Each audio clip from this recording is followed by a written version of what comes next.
ya. Pada diri, misalnya saya dosen, itu jabatan organik, dosen asisten ahli, dosen lektor, kemudian pejabat eselon 4, pejabat eselon 3, pejabat eselon 2. Nah, pelaksana itu masuk di jabatan organik. Nah, jabatan organik ini bisa diberhentikan sementara, ya.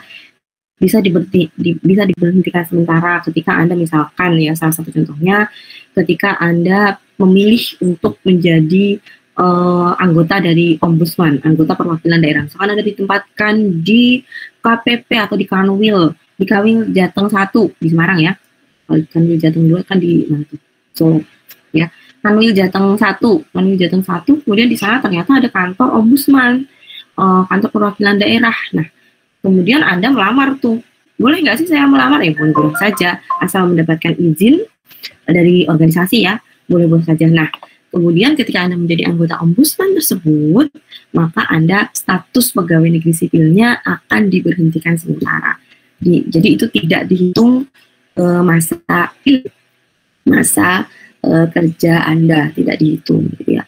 Terus, tapi jabatan organik ini juga bisa dihentikan, masuk jabatan karir itu juga bisa dihentikan. Kenapa? Ketika apa? Ketika Anda terlibat dalam, misalkan Anda ingin mendaftarkan diri sebagai kepala daerah, bupati, gubernur, itu berarti Anda harus berhenti jadi pegawai negeri sipil. Oke, itu, ya. Jadi ketika Anda ingin berpolitik, maka Anda harus, atau kalau bupati dan seterusnya itu kan kita tanpa jadi anggota kita bisa aja sih kita tidak diusung oleh partai politik, gitu ya, untuk menjadi bupati gitu. Tapi kalau Anda ingin menduduki jabatan tersebut, jabatan negara itu, berarti Anda harus mengundurkan diri dari PNS. Oke. Itu pegawai negeri. Nah, ini adalah kedudukan dari pegawai negeri, ya. Oke. Ya, sebelum ke sini, nah tadi pegawai negeri itu ada pegawai negeri sipil, ada TNI, kemudian ada polisi, ada Polri, gitu ya. Nah, kalau pegawai negeri sipil itu sendiri sebenarnya dibagi jadi dua, ya. Pegawai negeri sipil itu sendiri ada yang pegawai negeri sipil PNS pusat, gitu ya, menyebutkan PNS pusat, ada juga yang PNS daerah. Kalau apa bedanya PNS pusat sama PNS daerah? Apa bedanya? Ya, instansinya mungkin, Bu. Maksudnya? Ya mungkin kerjanya yang kementerian di bawahnya itu pusat. Kalau di di pemerintahan daerah yang dapat otonomi itu mungkin masuk PNS daerah, mungkin seperti itu. Dapat otonominya. Ada lagi yang mau menambahkan yang lainnya? Izin menambahkan, Bu. Oke, Muhammad Nur, ya. Benar. Yuk, silakan deh. Iya, Bu. Kalau menurut saya, bedanya PNS pusat dan PNS daerah itu berada pada penggajiannya. Ya. Kalau PNS pusat itu penggajiannya berasal dari APBN, kalau PNS daerah penggajiannya berasal dari APBD. Oke, sip. Itu saja sih, Bu, yang saya ingin tambah. Ya, terima kasih, Nur Rahman. Tadi Eldia ngomong jadi nggak? Mirip sih sama yang ngomongin Rahman, tapi kalau menurut pandangan saya sendiri itu, kalau misalnya PNS daerah itu patuhnya itu ke gubernur, tapi kalau misalnya PNS pusat itu biasanya dia itu bawahan dari menteri. Oke, tergantung pimpinannya siapa gitu ya. Oke. Kalau misalkan pegawai KPP, pegawai tadi KPP Semarang itu apa ya? KPP Semarang Barat. Nah, misalkan KPP Pratama Semarang Barat, KPP Pratama Semarang Timur, itu masuk PNS mana? Pusat, Bu. Ya, masuk PNS pusat. Iya, masuk PNS pusat. Tapi kenapa dia berada PNS pusat, Bu? Kenapa dia berada di daerah?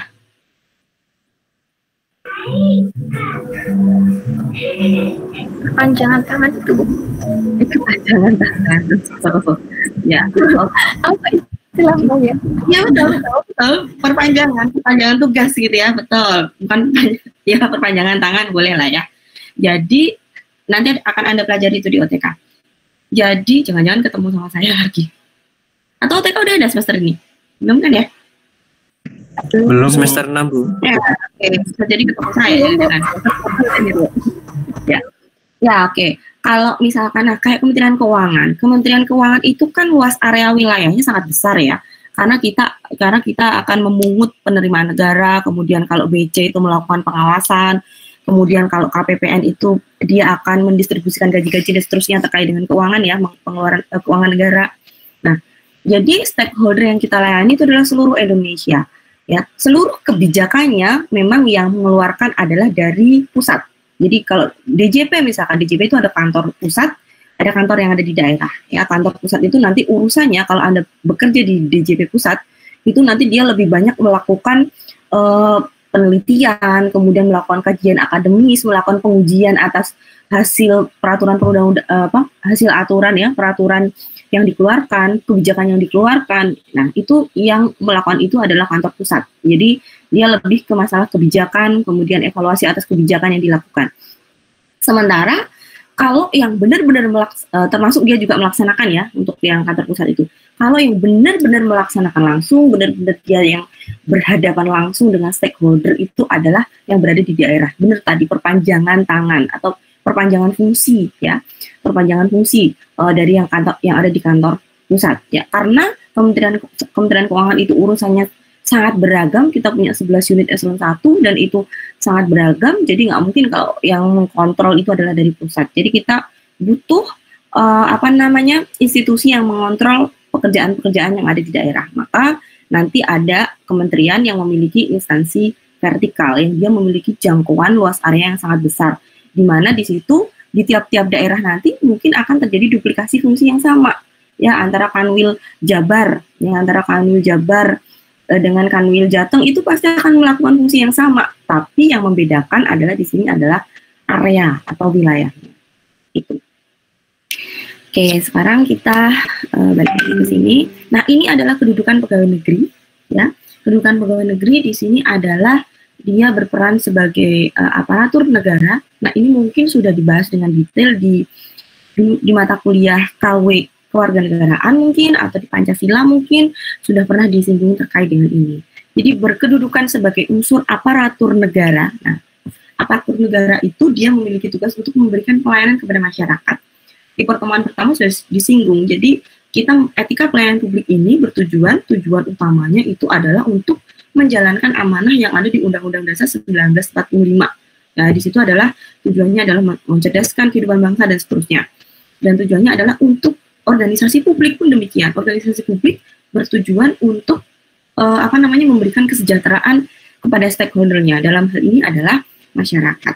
Ya, jadi dia memberikan pelayanan kepada masyarakat harus secara profesional, kemudian jujur, adil dan merata. Ya, ini yang diharapkan dari seorang pegawai negeri. Ya, baik itu PNS, TNI maupun Polri. Kemudian pegawai negeri di sini harus netral dari semua golongan dan partai politik, jadi tidak diperbolehkan terlibat dalam partai politik, termasuk TNI, termasuk Polri. Anaknya Pak SBY yang nomor 1 ketika dia ingin nyalon sebagai gubernur DKI ya kemarin ya, maka dia harus mengundurkan diri dari jabatan karirnya atau jabatan organiknya ya sebagai pegawai negeri. Kenapa kita tidak boleh memihak golongan atau partai politik ya, tidak boleh terlibat dalam partai politik. Tanpa kita terlibat dalam partai politik pun pekerjaan kita sudah banyak ya, pekerjaan rutin yang dikerjakan itu sudah sangat banyak. Apalagi nanti kalau kita bicara masalah kelompok A, bicara masalah kelompok B, mungkin kalau misalkan kita diberikan hak untuk bebas berpolitik, bisa kacau itu ya. Tanpa kita diberikan hak untuk politik yang secara pasif pun kadang-kadang itu sudah ada silo itu apa ya? Bayangan ya, sudah ada silo-silo di dalam suatu organisasi yang baik itu harusnya yang bisa meminimalisir silo-silo tersebut ya.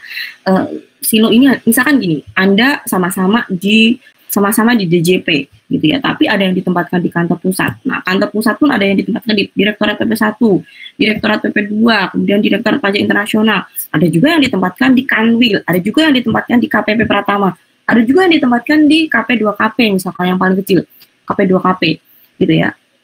Nah, masing-masing pasti akan merasa oke, kayaknya lebih keren deh kalau ditempatkan di kantor pusat. Enggak, lebih akan bermanfaat kalau ditempatkan di Kanwil. Mungkin masing-masing bagian itu akan merasa bahwa dirinya itu yang paling penting gitu ya. Nah, itu akan terjadi silo-silo. Nah, sekarang tuh harus diminimalisir silo-silo tersebut ya. Tanpa ikut parpol pun terkadang itu terjadi dalam organisasi. Ada masalah dalam organisasi itu sendiri ya. Oke, itu kemudian tidak boleh diskriminatif dalam memberikan pelayanan kepada masyarakat. Oke. Kemudian, nah ini untuk menjadi jangankan jadi anggota atau pengurus partai politik ya, jangankan jadi anggotanya. Ketika Anda nanti jadi ini calon, Anda pasti akan jadi lah ya. Jadi PNS, ketika Anda sudah menjadi PNS ya, maka bahkan sekarang pun gitu ya, mungkin sekarang jadi mahasiswa kan boleh, Bu, boleh. Tapi kan Anda di sini sudah terikat nih, ikatan dinas gitu ya. Pasti Anda calon-calon ASN dong. Jadi ketika masalah berpolitik berpendapat ya silahkan saja. Tetapi gunakan cara-cara yang baik dan yang benar sesuai dengan kalau akan menjadi calon ASN itu seperti apa. Ya, seperti itu. Ketika Anda sudah pakai aja, ada PNS nih, ada PNS yang dia terus ada bagi-bagi kaos misalkan dari pakai. Itu kita tidak boleh menerima. Kan dibagi, Bu, nggak masalah dong. Saya cuma pakai aja kok. Belum tentu saya memilih si A misalkan, atau saya memilih A, saya memilih B gitu ya. Nah, itu tidak. Karena apa? Karena PNS itu memiliki label. Label PNS itu nggak hanya pada saat kita bekerja, tapi label PNS itu benar-benar 24 jam nempel di kita apapun yang kita lakukan ya. Itu. Jadi sama sekali tidak boleh ya terlibat. Anda menghadiri kegiatan kampanye saja tidak diperbolehkan ya. Kayak kalau dulu masih boleh lah ya, zaman tahun berapa ya, itu masih diperbolehkan tuh ya. Ketika Anda sudah ketahuan menjadi anggota atau parpol, maka Anda akan diberhentikan sebagai pegawai negeri sipil karena Anda termasuk melakukan pelanggaran hukuman disiplin yang bersifat berat gitu ya.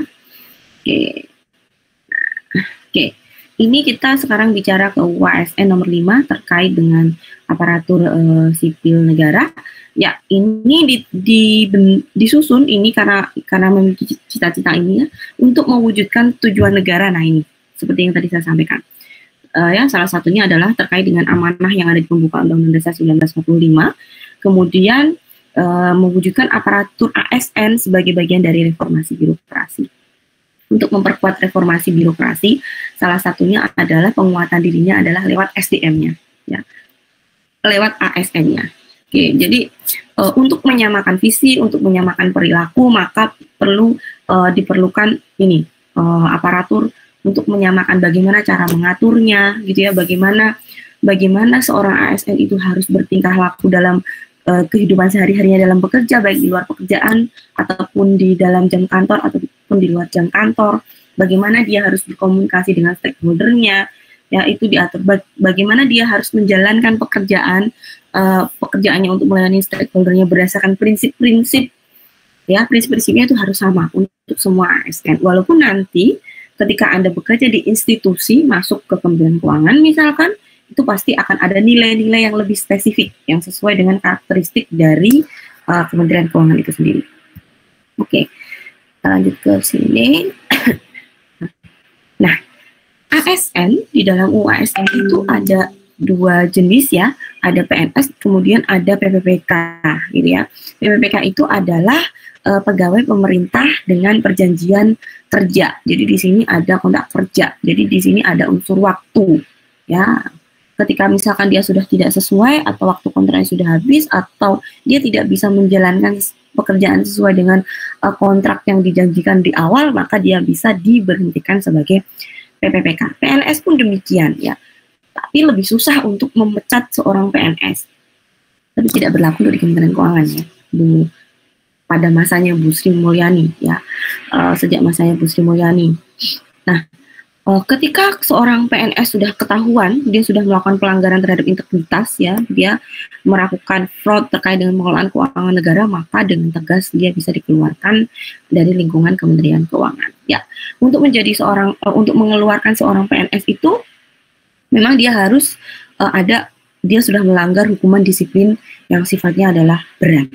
gitu ya. Sedang ke berat itu sudah bisa diberhentikan dengan hormat atau diberhentikan dengan tidak hormat. Nanti akan kita bahas di belakang.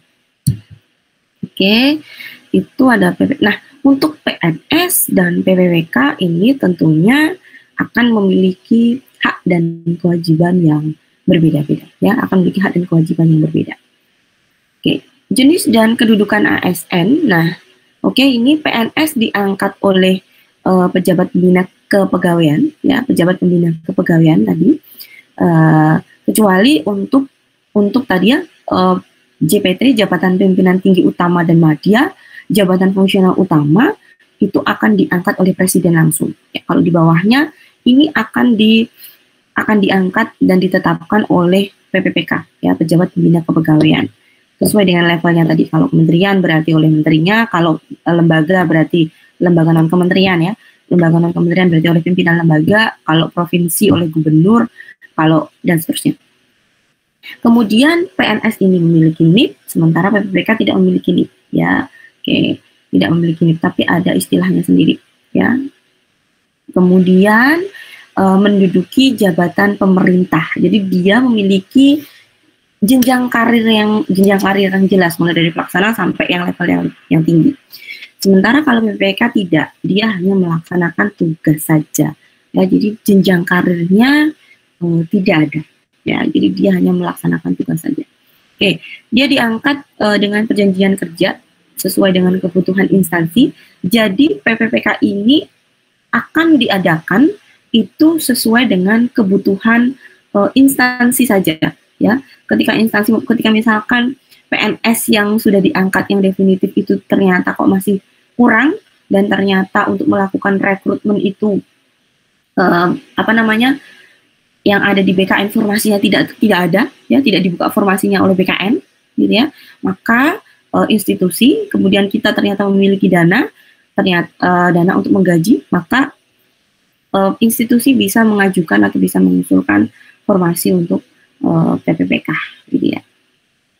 Tuh, kemudian, nah ini beberapa azas yang harus diperhatikan ketika kita sebagai ASN akan menyelenggarakan atau melaksanakan kebijakan, termasuk mengelola ASN, ya, termasuk ASN yang bertugas juga sebagai pengelolanya, ya. Ini harus menerapkan beberapa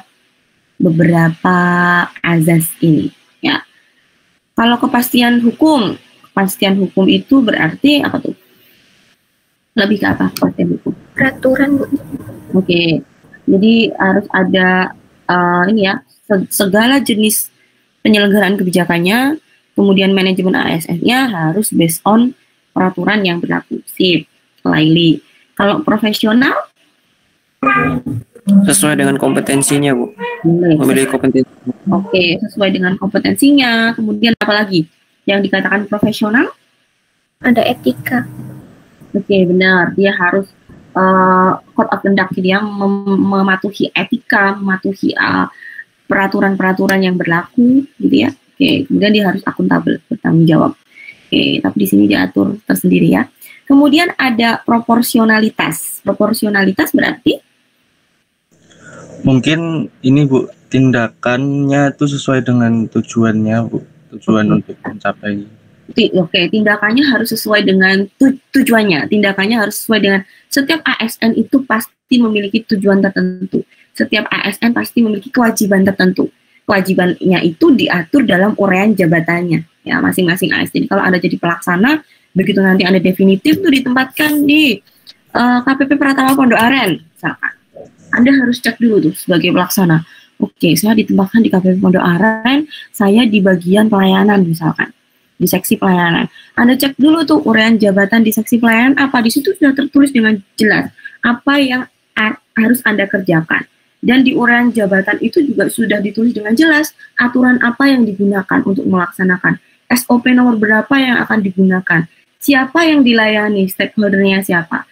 Ketika ada masalah ini saya harus berkomunikasi dengan siapa, itu sudah jelas di situ tertulis, ya. Siapa saja yang bisa saya hubungi. Mitra saya siapa. Uraian jabatannya saya seperti apa, dasar aturannya bagaimana, itu semua sudah ditulis dengan Jelas ya, proporsi. Proporsi itu berarti dia harus menjalankan kewajibannya sesuai dengan uraian jabatan yang diberikan, kemudian baru dia bisa mendapatkan haknya, gitu kan ya. Kalau gaji pokok, nah kalau gaji pokok PNS nih ya, ASN lah ya, gaji pokok itu diberikan setiap tanggal 1 ya, diberikan setiap tanggal 1. Artinya apa? Sebelum kita bekerja pun sudah diberikan gaji pokok, gitu ya. Tetapi kalau untuk tunjangan kinerja itu akan dilihat ketika kita sudah melakukan pekerjaan. Jadi sama-sama diberikan tanggal 1, tapi tanggal 1-nya ini adalah hasil pekerjaan yang telah kita laksanakan selama 1 bulan sebelumnya. Nah, itu bedanya gaji pokok PNS sama tunjangan kinerja. Jadi kalau tunjangan kinerja, nanti kita akan dilihat nih, oh Riani, hari Senin nggak masuk, berarti nggak usah dibayarkan tunjangan kinerjanya. Tapi kalau gaji pokok itu masuk nggak masuk, kita akan diberikan hak secara penuh. Itu yang membedakan tunjangan kinerja. Jadi tunjangan kinerja itu kita dilihat dari kinerja kita dalam 30 hari atau jam efektif bekerja ya. Jam efektif bekerja berarti kurang lebih 20 hari jam kerja. Oke. Itu kemudian, nah kalau kita bicara masalah proporsional hak dan kewajiban, ya kewajibannya ya kita harus memenuhi itu gitu ya. Kalau di Kementerian Keuangan kita punya indikator kinerja utama, kemudian ketika kita diberikan tugas tambahan ya, tugas tambahan itu maka kita juga harus melaksanakan tugas tambahan. Ketika kita diberikan tugas khusus, kita harus melaksanakan tugas khusus. Kita diberikan SK tim, ya kita harus menyelesaikan SK tim. Kemudian baru kita bisa menuntut haknya, gitu ya. Haknya apa? Kalau misalkan IKU, berarti haknya adalah Anda bisa mendapatkan gaji pokok dan mendapatkan tunjangan kinerja.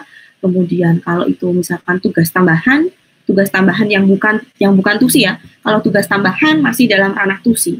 Contohnya gini, PKN STAN, tugas pokok saya itu adalah saya mengajar, saya meneliti, saya melakukan pengabdian kepada masyarakat. Nah, itu tugas pokok saya. Jadi saya dapat tukin sama gaji dari situ. Kemudian ketika saya diberikan tugas tambahan, misalkan, oh ini kamu jadi panitia rekrutmen seleksi penerimaan USN PKN STAN misalkan. Itu tugas tambahan, tapi itu masih dalam rangka tusinya PKN STAN, yaitu untuk terkait dengan seleksi itu masuk tusinya PKN STAN. Jadi saya tidak diberikan honor gitu ya. Tapi kalau saya misalkan, Riani, karena kamu adalah seorang asesor kompetensi di lingkungan BPPK, kemudian saya ditugaskan oleh kepala BPPK, misalkan dalam hal ini menugaskan saya, ya, kepala BPPK menyurati kepala BPPK menugaskan ke sekretaris badan, kemudian meminta bantuan ke Pak Direktur untuk menugaskan saya untuk mengakses beberapa orang yang ada di BPPK, ya, maka saya akan diberikan hak untuk menerima honor berdasarkan pekerjaan yang saya lakukan.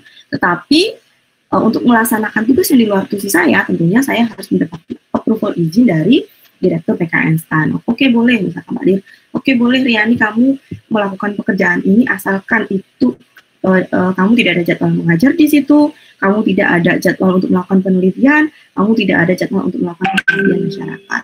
Jadi yang diutamakan tetap tusi utamanya. Gitu ya. Nah, haknya selain masalah uang atau masalah fisik ya, Anda bisa juga mungkin dapat motor dinas, dapat kendaraan dinas, Anda bisa diberikan kesempatan untuk melanjutkan pendidikan, Anda diberikan kesempatan untuk mengajukan cuti, jadi Anda bisa mengambil hak cuti.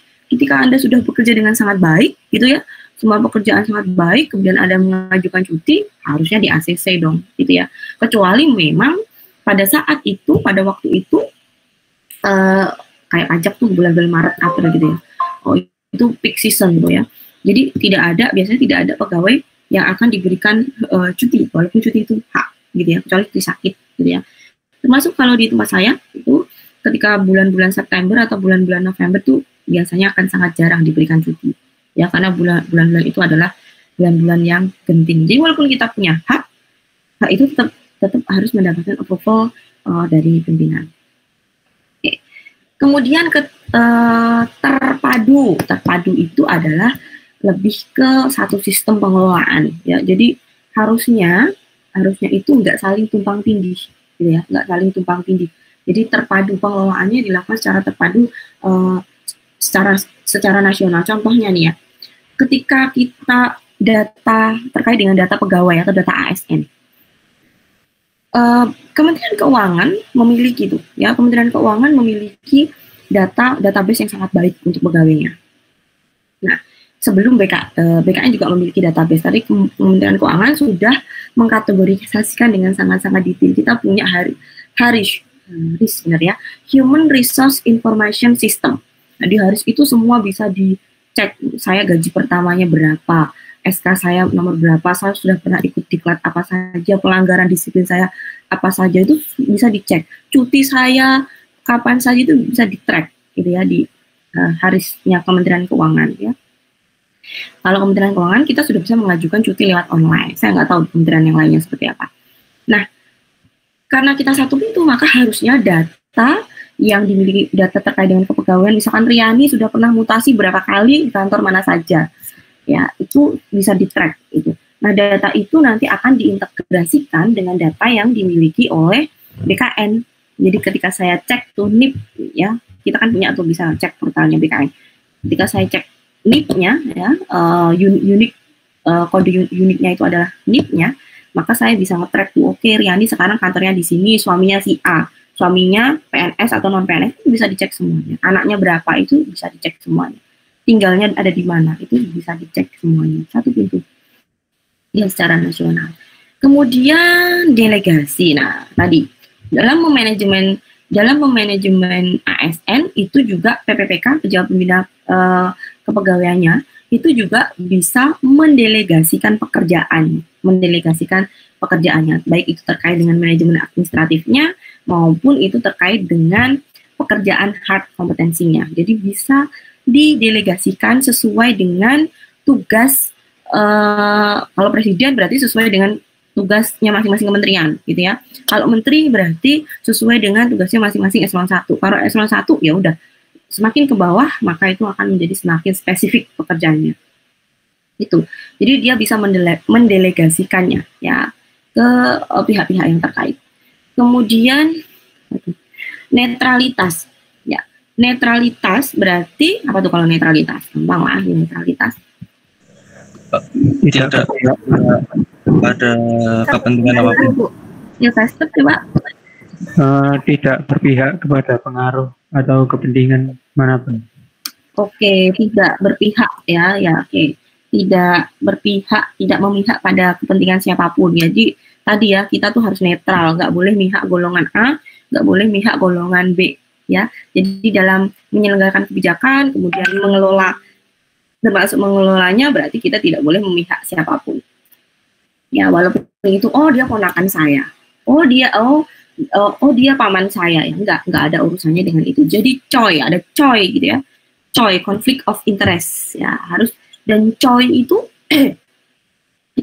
sudah diatur oleh KPK ya, untuk walaupun nggak detail banget tuh ya coy-nya KPK. Jadi masih beberapa bagian kepegawaian yang masih banyak bingung untuk menentukan apakah yang dilakukan ini termasuk conflict of interest atau tidak gitu ya. Nah, kemudian masuk ke akuntabilitas. Akuntabilitas berarti dapat dipertanggungjawabkan. Oke, Gian, coba Gian. Akuntabilitas itu artinya setiap kegiatan atau hasil akhirnya itu dapat dipertanggungjawabkan, Bu. Iya, betul. Dapat dipertanggungjawabkan kepada siapa, Gian? Kepada masyarakat. Ya, kepada masyarakat atau kepada stakeholder-nya ya. Kalau misalkan ASN-nya tidak berhubungan langsung dengan masyarakat, berarti kita punya stakeholder dong ya. Contohnya ASN yang nggak berhubungan langsung dengan masyarakat, ya kayak yang di BPPK.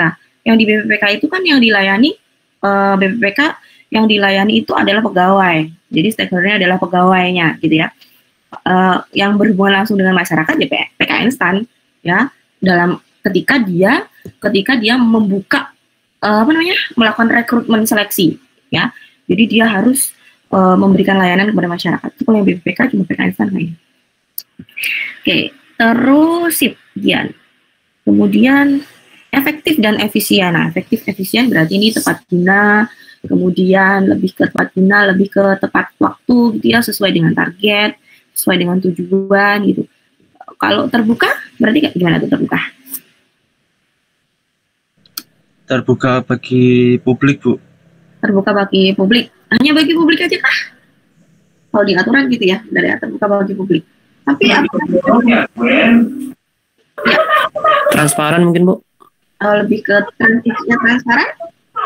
Ya sama. Transparan itu ya terbuka itu ya. Maksudnya kalau misalnya dalam penyelenggaraan, misalnya perekrutannya transparan, misalnya dipublish ke masyarakat, terus kemudian penyelenggaraan manajemennya, misalnya pengembangan kompetensinya juga itu apa ya, nggak ada yang ditutup-tutupi gitu. Jadi terkait dengan manajemennya, penyelenggaraan kebijakannya gitu ya, kalau hal-hal yang ranahnya masih bisa dipublish gitu ya, kan ada yang pekerjaan itu yang sifatnya rahasia. Kalau bicara masalah data itu pasti nggak boleh dipublish dong ya. Jadi terkait dengan penyelenggaraannya, alur kegiatannya, kemudian kebijakannya itu harus di-state dengan jelas ya kepada orang yang akan melakukan itu atau pihak yang terdampak pada kebijakan tersebut. Jadi harus di-state dengan jelas, harus disosialisasikan dengan jelas gitu. Jadi terbukanya itu menurut saya nggak hanya terbuka keluar aja, terbuka ke stakeholdernya aja, tapi juga terbuka ke dalam. Ya. Harus keluar dan ke dalam. Non-diskriminatif berarti non-diskriminatif. Izin menjawab, Bu. Coba Kevin. Kalau menurut saya non-diskriminatif itu misalnya dalam perekrutan ASN itu dia tuh nggak boleh memperlakukan khusus kepada golongan-golongan tertentu. Oke, sip. Golongan tertentunya ini bisa dilihat dari apa tuh? Misalnya ada yang sehat, ada yang disabilitas, atau ada yang dari suku tertentu, gitu-gitu. Ya, betul. Gender, suku, agama, ras, dan golongan gitu ya. Walaupun kalau misalkan termasuk ke orang yang rentan, orang yang rentan ini salah satunya adalah yang berkebutuhan khusus ya, yang berkebutuhan khusus atau bilang cacat sih, berkebutuhan khusus gitu ya. Nah, untuk Kementerian Keuangan pada saat melakukan rekrutmen gitu ya, rekrutmen baik itu mahasiswa, ada kan mahasiswa maupun rekrutmen untuk pegawainya masih ini ya, mereka salah satu syaratnya adalah sehat secara fisik dan mental gitu ya. Jadi ketika ada, mohon maaf, ada yang berkebutuhan khusus kayaknya masih belum bisa masuk ke jadi pegawai Kementerian Keuangan. Makanya kalau dicek di Ombudsman di tahun berapa saya lupa, tahun 2017, kita itu masih berada di zona kuning, walaupun kita dapat banyak sekali penghargaan untuk pelayanan publik ya. Kementerian Keuangan itu termasuk yang banyak banget mendapatkan penghargaan ya. Tapi ternyata kita masih ada di kuning itu karena ternyata tidak semua memiliki kesempatan yang sama untuk masuk ke Kementerian Keuangan. Sip, terima kasih Kevin. Ya, jadi suku, ras, dan agama. Nah, mungkin kemarin libur kan ya kuliahnya? Ya nggak? Masuk, ya, Bu. Bu dari pagi. Masuk? Pagi sampai sore, Bu. Masuk ya? Bukannya kuliah semua diliburkan ya? Karena ada wisuda? Oh, enggak. Baiklah. Oke, nah kalau kemarin Anda dengerin pas di wisuda kan Bu Sri Mulyani menyampaikan pidato ya, salah satunya terkait dengan suku gitu ya. Oke. Terus persatuan dan kesatuan ya udah, karena tadi fungsinya adalah fungsi ASN ya. Oh, belum ada ya di sini ya. Fungsi ASN itu sebagai pelaksana kebijakan. Jadi Anda nanti saya pelaksana kebijakan, perekat dan pemersatu bangsa. Nah, jadi tidak benar kalau ASN tuh ada ASN yang ngompor-ngomporin temennya untuk nggak suka pada pihak lain, baik itu nggak sukanya karena masalah suku, karena masalah agama, karena masalah apapun itu, golongan, dan masalah apapun itu. Karena kita di sini memiliki peran yaitu sebagai perekat dan pemersatu bangsa. Dan ini juga sekarang sudah diatur di peraturan pelaksana di Permenpan 38. Jadi ada kompetensi sosial kultural. Nah, tuh ya. Nah, itu wajib harus setiap Anda kan pelaksana, level pelaksana. Jadi itu harus memenuhi, saya lupa tuh ada 8 atau ada berapa ya, standar kompetensi terkait dengan sosial kultural tersebut ya, perekat dan pemersatu bangsa, persatuan dan kesatuan. Jadi kita tidak boleh justru sebagai pihak yang memecah belah Oke. Itu kemudian keadilan dan kesetaraan. Berarti harus adil dan harus setara. Adil itu gimana sih? Adil, kalau orang gendut sama orang yang kurus itu kan beda ya tingkat keadilan. Adil itu sesuai dengan porsinya, ya, sesuai dengan tugasnya, ya, oke, sesuai dengan apa yang telah dikerjakannya, itu adil ya. Oke, kemudian setara ada artinya ketika orang tersebut berada pada posisi yang sama, berada pada masalah yang sama, berada pada kondisi yang sama, apapun titelnya gitu ya, harusnya dia memiliki kesempatan yang sama, harusnya dia mendapatkan pelayanan yang sama, itu ya, itu keadilan dan kesetaraan, termasuk dari sisi ASN-nya, ya, termasuk dari sisi ASN-nya ini. Jadi ASN itu ketika dia sudah berkinerja dengan baik, ini masuk juga di azas yang selanjutnya itu sejahtera, ya. Ketika dia sudah memberikan kinerja yang baik, gitu ya, kemudian ketika kinerja yang baik untuk organisasinya, maka dia berhak ya untuk mendapatkan kesejahteraannya, ya. Dia berhak untuk mendapatkan karir. Jadi bukan karena yang dekat dengan pimpinan atau yang pernah mengenal pimpinan, walaupun sekarang kalau ingin menduduki jabatan struktural memang usulan itu dari bottom to up, gitu ya. Tetapi yang menetapkan tetap yang ada di level pimpinan atau di up manajemen dia, di pimpinan level atas. Jadi kalau misalkan nih Anda sudah jadi pelaksana terus kinerjanya dilihat, terus dari kepegawaiannya, oke, ini sudah 5 tahun nih, udah saatnya dia naik jabatan misalkan. Dia udah memenuhi SKJ, standar kompetensi jabatan dia udah penuh. Dia udah ikut di klat A, di klat B, di klat C. Kinerjanya sudah oke, gitu ya. Kemudian dia akan diusulkan naik jadi kepala seksi pelayanan misalkan. Jadi satu kantor itu ada 3 orang diusulkan. Tapi nanti untuk yang memilih 3 orang ini, gitu ya, atau 3 orang di kantor ini, atau di seluruh Indonesia misalkan yang kosong jabatan ini, itu yang menentukan adalah Baperjakat. Saya lupa Baperjakat singkatannya apa. Baperjakat isinya adalah pejabat-pejabat tadi, pembina kepegawaian tadi ya, PPWK, ya. Dia akan melihat raport Anda based on kinerjanya, gitu ya. Nanti dia akan pilih, oke, si A yang akan jadi, atau oke, si B akan jadi. Nah, selain dilihat dari kinerjanya, raport kita itu juga dilihat dari raport perilakunya. Kalau pekerjaannya bagus, ya hasil pekerjaannya memang bagus sih, tetapi dia ketika menyampaikan hasil pekerjaannya itu dengan cara yang tidak baik, ya, gaya komunikasinya tidak baik atau tidak enak, ya bisa saja Anda tidak akan terpilih ya menjadi menjadi pejabat di lingkungan tertentu. Oke, walaupun mungkin beberapa masih ada pimpinan yang menggunakan unsur subjektivitas, masih ada ya, walaupun tidak semuanya. Kalau di lingkungan Kementerian Keuangan sih sudah mulai terminimalisir ya orang-orang yang seperti itu. Oke, itu azas keadilan dan kesejahteraan. Artinya dalam menyelenggarakan pelayanan publik ya, dalam mengelola ASN pun kita sudah harus memperhatikan kalau kita bilang kesejahteraan itu harus memperhatikan kualitas hidup pegawai atau ASN. Nah, di Kementerian Keuangan itu kualitas hidup itu dilihat dari termasuk ini ya, saya seorang wanita nih, itu kan melahirkan anak. Kalau dulu sebelum aturan yang baru keluar 2018 ya, 2018, 17 saya lupa.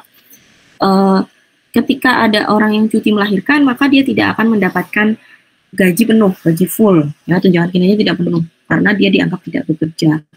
Tapi kemudian pas Bu Sri Mulyani merevisi kembali bahwasanya kan dia tidak bekerjanya bukan karena dia bukan karena dia melakukan pekerjaan yang di luar pekerjaan fungsinya. Ya, dia memang dia harus sebagai seorang pegawai itu harus berbagi peran sebagai seorang pegawai. Saya juga memiliki peran sebagai seorang ibu, saya memiliki peran sebagai seorang istri dan seterusnya, peran yang lainnya. Nah, kalau melahirkan kan berarti memang peran utamanya ada di ibu ya. Jadi memang tidak seharusnya itu tidak dilakukan pemotongan. Akhirnya sekarang tidak dilakukan pemotongan. Terus kesejahteraan yang lainnya terkait dengan kualitas hidup yang sekarang dipikirkan di lingkungan Kementerian Keuangan.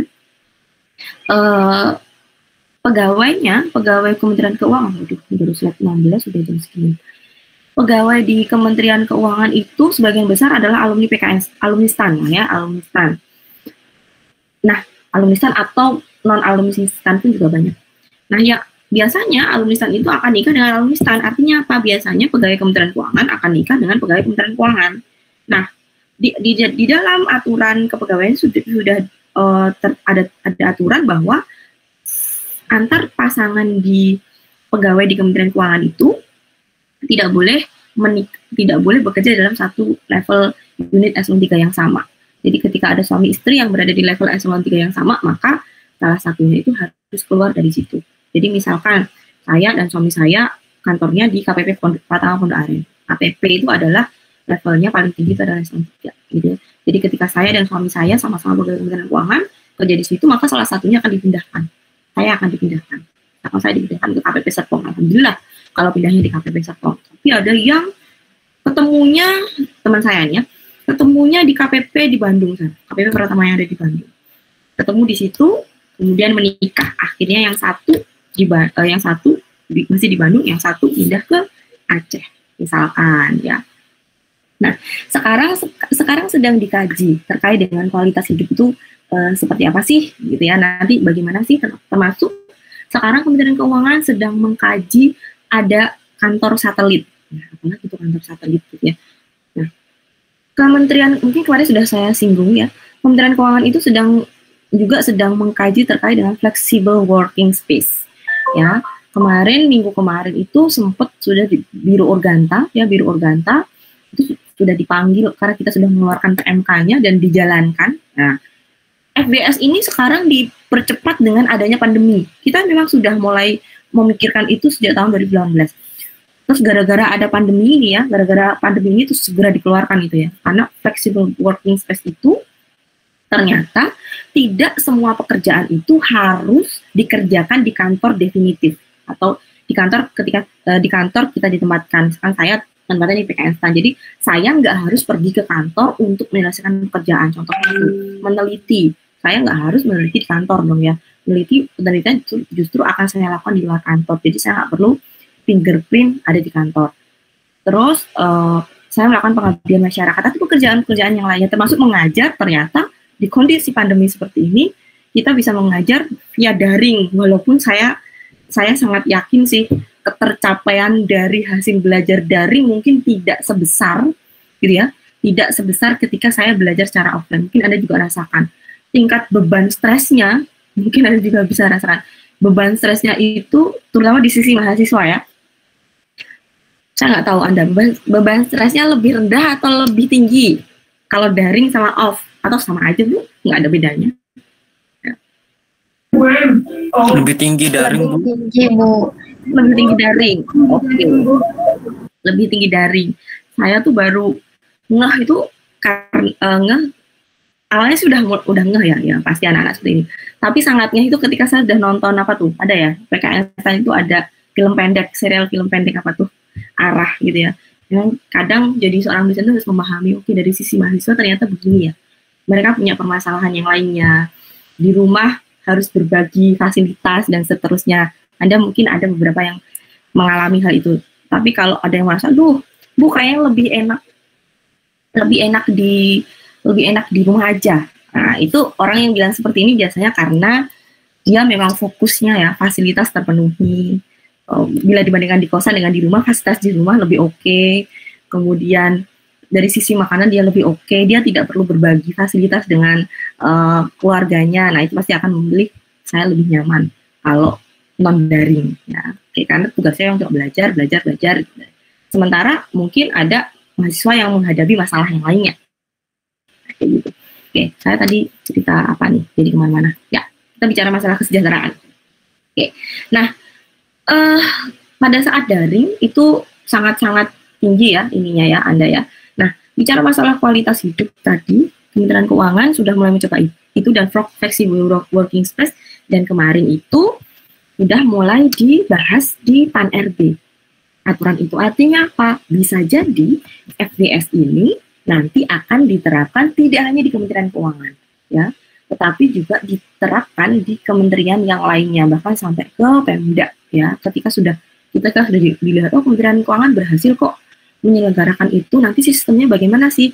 Sistem pelaporan pekerjaannya bagaimana sih? Efektivitas ketercapaian pekerjaannya bagaimana sih?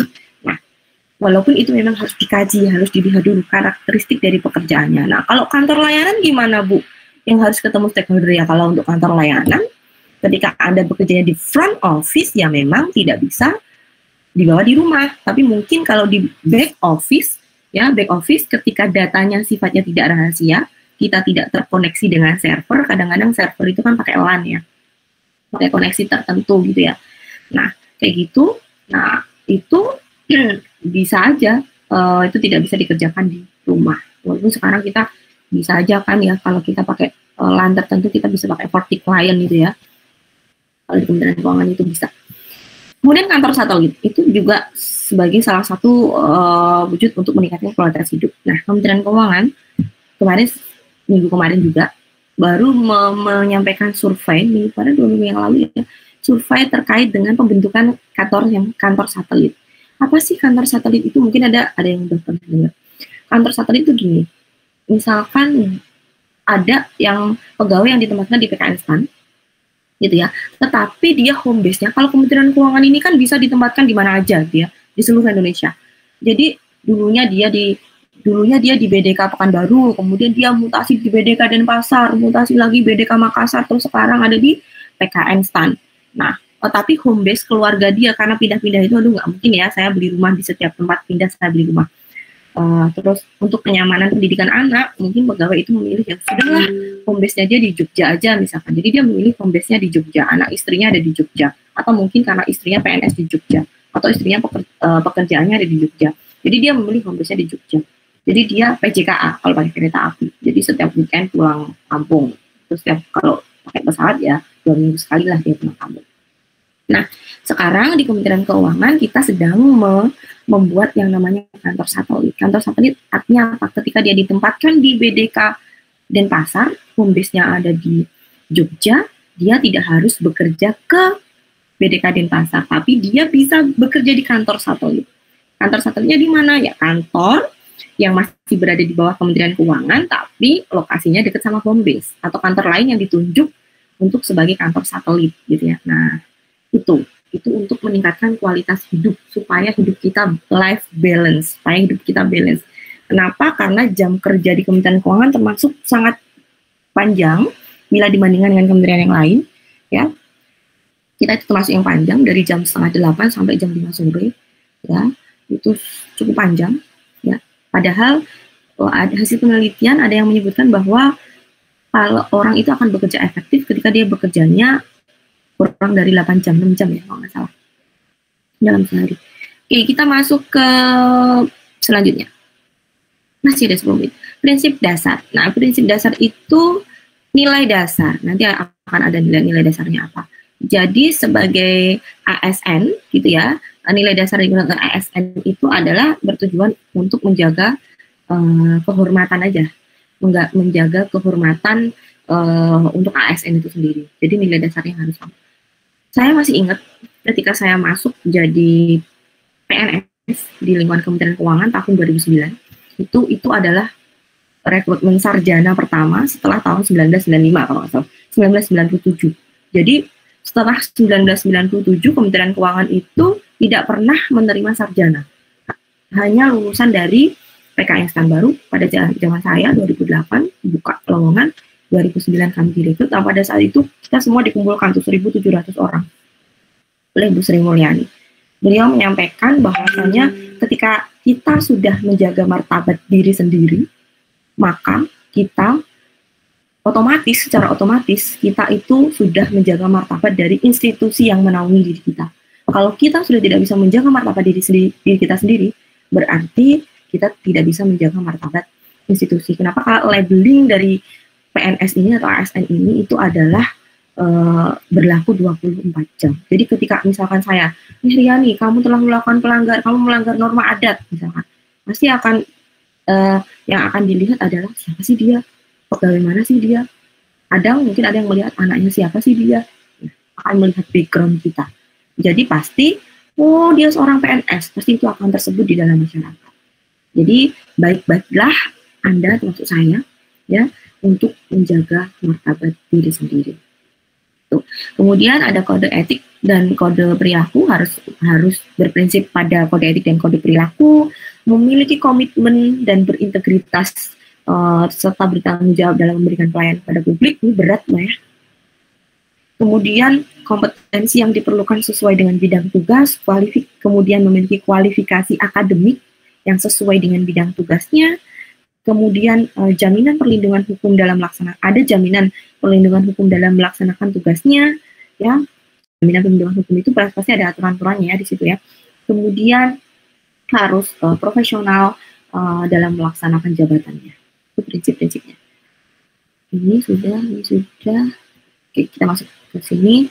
Nah, ini nilai-nilai dasarnya. Nah, nilai-nilai dasar yang tertulis di sini itu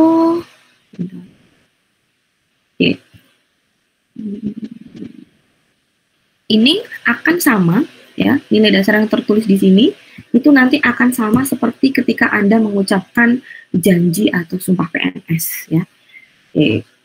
Pertama adalah memenuhi ideologi Pancasila, kemudian tidak bisa baca tuh ya, setia mempertahankan Undang-Undang Dasar, iyalah karena sumber dari segala sumber hukum adalah Pancasila.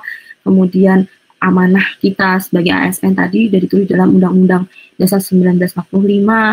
Kemudian tujuan organisasi didirikan itu adalah untuk memberikan atau untuk meningkatkan kesejahteraan masyarakat negara rakyat itu ya. Makanya bagaimana supaya itu masyarakat atau rakyat bisa sejahtera, maka kita harus melaksanakan tugas secara profesional dan tidak berpihak pada siapapun. Kemudian harusnya membuat keputusan berdasarkan prinsip keadilan ya. Setiap mengambil keputusan itu ingat 3 hal. 1, harus adil. 2, tidak boleh melanggar hak orang lain. 3, menggunakan prinsip utilitarianisme. Artinya mana yang menguntungkan banyak pihak. Ya, siapa yang paling banyak. Jadi manajemen resiko yang mesti dilihat. Itu ketika kita ingin mengambil keputusan. Jadi ingatlah 3 hal, nggak boleh melanggar hak orang lain, harus adil, kemudian utilitarianisme.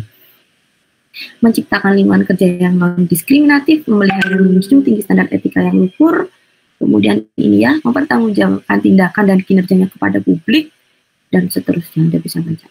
Nah, melaksanakan kebijakan karena memang tugas PNS itu PNS atau ASN itu adalah sebagai pelaksana kebijakan, kemudian perekat dan pelaksana, perekat dan pemersatu bangsa, kemudian penyelenggara pemerintah, memberikan layanan dan seterusnya, memberikan layanan, kemudian mengutamakan kepemimpinan yang berkualitas tinggi termasuk suksesi kepemimpinan, regenerasi kepemimpinan itu sudah mulai dipikirkan sejak awal, ya.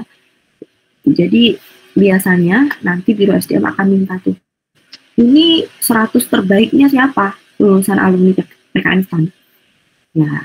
Ya ketika dia akan nge-track tuh ya, orang ini ditempatkan di mana, prestasinya seperti apa, dia akan tracking ya sampai beberapa tahun. Ya, untuk diberikan beasiswa itu nanti akan ada yang namanya Biro Manajemen Talenta. Nah, itu di Kementerian Keuangan memperhatikan dari sisi SDM sampai seperti itu. Kemudian menghargai komunikasi dan konsultasi, mengutamakan pencapaian hasil dan seterusnya. Nah, ini adalah nilai-nilai dasar yang harus dipegang teguh ya ketika kita bekerja sebagai ASN. Jadi minimal di kode etik itu harus memuat ini, ya, harus berisi tentang ini di dalam kode etik. Di dalam kode etik yang disusun dalam suatu institusi. Ini standar minimalnya. Kalau mau lebih dari ini, boleh-boleh banget. Nah, ini kode etiknya.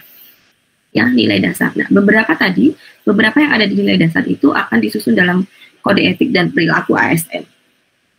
Ya, nanti organisasi bisa membreakdown lagi, mendetailkan lagi sesuai dengan karakteristik pekerjaannya. Melaksanakan tugasnya dengan jujur dan bertanggung jawab. Nah, ini akan tertulis di janji di sumpah PNS. Melaksanakan tugasnya dengan jujur dan bertanggung jawab.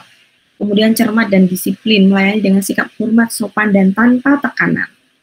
Ya, tanpa tekanan. Kalau Anda sudah mengalami tekanan, konsultasikan dengan pimpinan Anda, ya, atau konsultasikan dengan rekan sejawat Anda. Aduh, saya kok begini ya? Apakah saya salah dalam salah melakukan prosedur atau bagaimana? Kalau misalkan ataukah saya yang belum paham pengetahuannya, jadi sampaikan saja, ya, sampaikan dulu saya nggak tahu nih tentang ini, sampaikan saja. Mungkin Anda akan didiklatkan atau mungkin kantor nanti akan mengadakan sosialisasi khusus gitu. Sampaikan saja keluhan-keluhan yang Anda alami tersebut, sampaikan dengan memberikan komunikasi yang baik, ya. Melaksanakan tugas sesuai dengan ketentuan peraturan perundang-undangan dan seterusnya, bisa Anda baca di sini.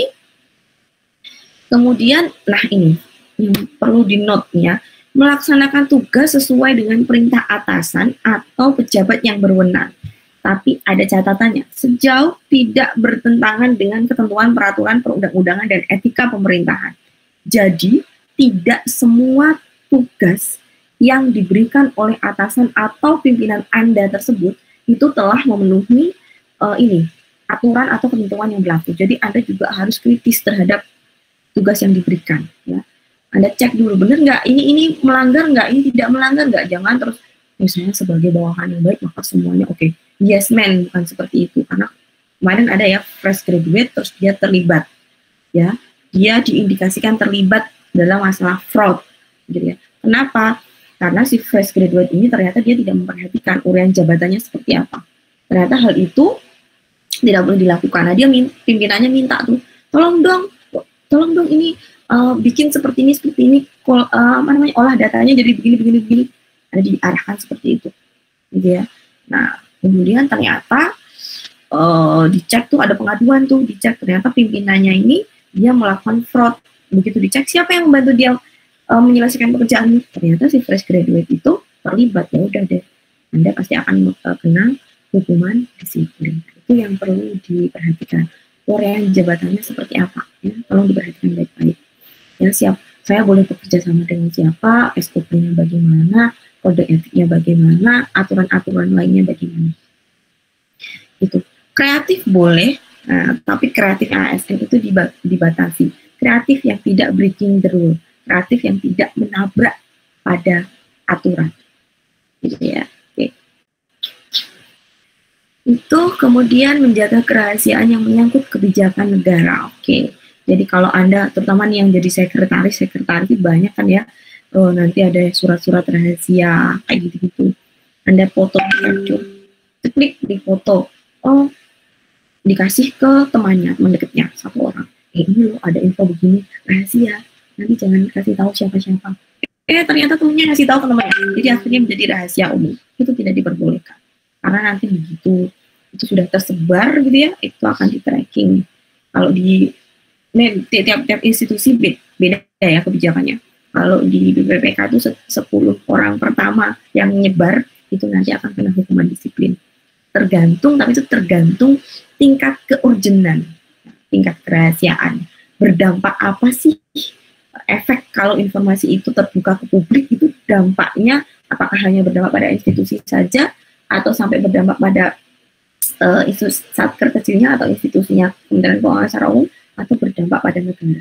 Kalau berdampak pada kementerian, itu pasti Anda sudah dapat hukuman disiplin yang memberikan informasi. Nah, ini 1 minute more. Menggunakan kekayaan dan barang milik negara secara bertanggung jawab. Nah, termasuk Anda nih, kalau di kampus, itu kan banyak tuh BMN, termasuk dosen juga. LCD-nya saling mengingatkan lah, kalau dosennya lupa, mahasiswanya mengingatkan, AC dimatikan, kemudian termasuk kursi penggunaan kursinya, merawat kebersihan, tirai jendela itu saya ngerti, tirai jendela itu baru berapa setengah tahun udah jebol-jebol semua tuh ya, yang ada di. Nah, jadi kita karena itu pengadaannya menggunakan uang negara, maka Anda sebagai calon ASN harusnya kita juga ini uang negara loh, uang rakyat loh. Salah satunya adalah dari pajak loh, dari keringat rakyat juga loh itu. Jadi bagaimana kita bisa mengelola hal tersebut atau merawat hal tersebut dengan sangat baik. Misalkan nanti Anda diberikan PC misalkan atau dipinjami laptop untuk pekerjaan Anda, ya gunakan itu untuk kepentingan yang benar-benar untuk menyelesaikan pekerjaan Anda. Dan seterusnya, ya, menjaga agar tidak terjadi konflik, tadi ada COI tadi ya, konflik of interest, dan seterusnya. Tidak menyalahgunakan informasi intern dan seterusnya. Oke. Ini tadi sudah Ini tadi sudah saya singgung, tugasnya ada pelaksana kebijakan publik, memberikan layanan publik sebagai perekat dan pemersatu bangsa, ya itu tugasnya, perannya. Nah, ini saya sudah lewat. Saya minta waktu 1 menit ya. Oke, nggak apa-apa ya? Boleh nggak? Nggak apa-apa. Boleh, saya 1 menit aja. Oke. Ini ya, saya jelaskan sampai di sini. Di sini adalah sebagai perencana, pelaksana, dan pengawas penyelenggaraan. Jadi setiap kegiatan di ASN itu mungkin udah dijelaskan di BNPK, Budaya Nusantara dan Kebudayaan.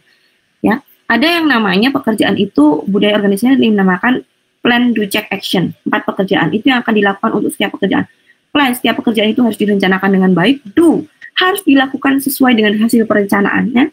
Check, pekerjaan itu harus dievaluasi. Kemudian action, ketika hasil evaluasinya menemukan suatu kesalahan atau tidak sesuai dengan praktek yang ada di lapangan, maka harus diberikan rekomendasi atas pelaksanaan kegiatan tersebut. Nah, itu yang harus dilakukan atas setiap pekerjaan, termasuk kebijakan yang dikeluarkan, ya, dan pelayanannya. Oke, ya, yang lain nanti kita sampai di mana nih? Di sini ya, oke, akan saya jelaskan pekan depan. Masih banyak ternyata. Oke. Sekian dari saya, mohon maaf jika ada salah kata, mohon maaf sudah lebih waktu, jangan lupa jaga kesehatan ya. Selamat pagi. Assalamualaikum warahmatullahi wabarakatuh.